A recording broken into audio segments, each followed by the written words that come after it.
It was May of 2006, and I was traveling 8,600 miles from my home in Phoenix, Arizona, to Bangalore, India.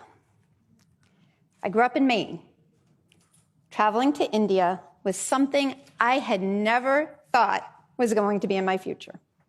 But I was heading there to onboard a team of employees. It was important to me not only to know their skills, what they wanted out of the job, but about them as people, their culture.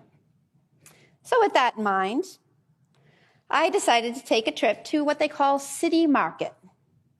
Now, City Market in Bangalore, India, can best be described as an assault on all of your senses. It's not a tourist destination. In fact, they kept looking at me incredulously when I said, I really want to go there. They're like, no, you don't. No. An assault on the senses. Sights I had never seen before, bright colored fruits and spices, lots of people. Smells, not all of them are great. There was a lot of livestock around.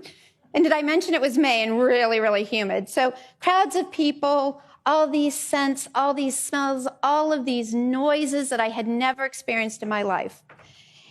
It was a little overwhelming, to be honest. I kind of stuck out like a sore thumb. So when I spied over in the corner of the market, this alcove, this concrete alcove that not only offered some shade, but it also offered a beautiful visual. See, it was in this basement-like structure that the ladies were sitting there stringing flowers together, making leis for the temple. These colors in these flowers was absolutely amazing. And the smell of the jasmine in the air was incredible. And they sat there and they delicately strung these together. And as I was walking by and looking at them, one woman caught my eye.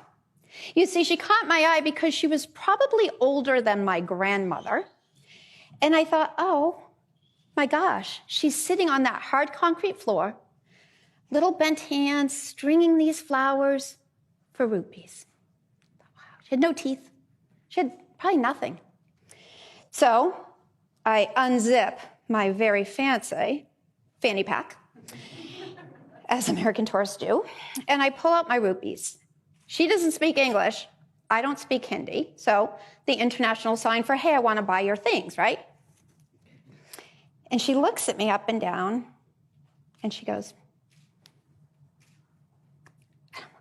devastated. I'm so embarrassed that I'm backing away from her into my guide. And I say, Danny, my guide, I did something to offend her. Can you please go make it right?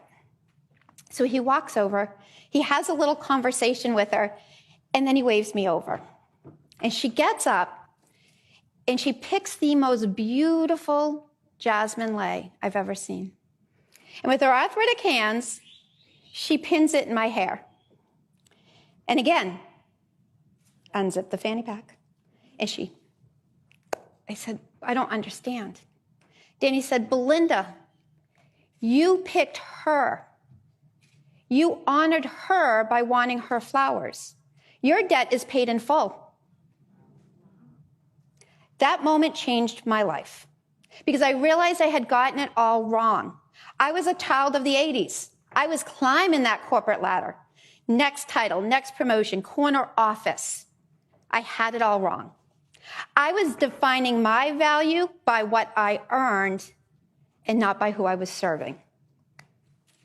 When we put money before honor, we're only going to get so far.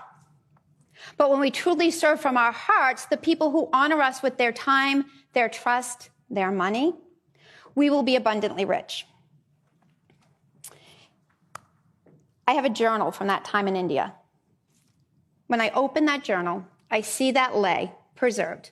Flowers are now brown and wilted, but they are my constant reminder of a woman who had nothing, yet was the wealthiest person I have ever met in my life. Made a lot of changes in my life after that.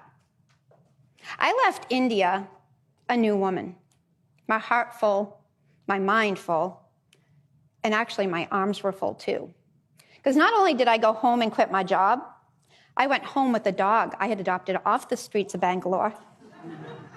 And he was my reminder as well of what we can do in this world.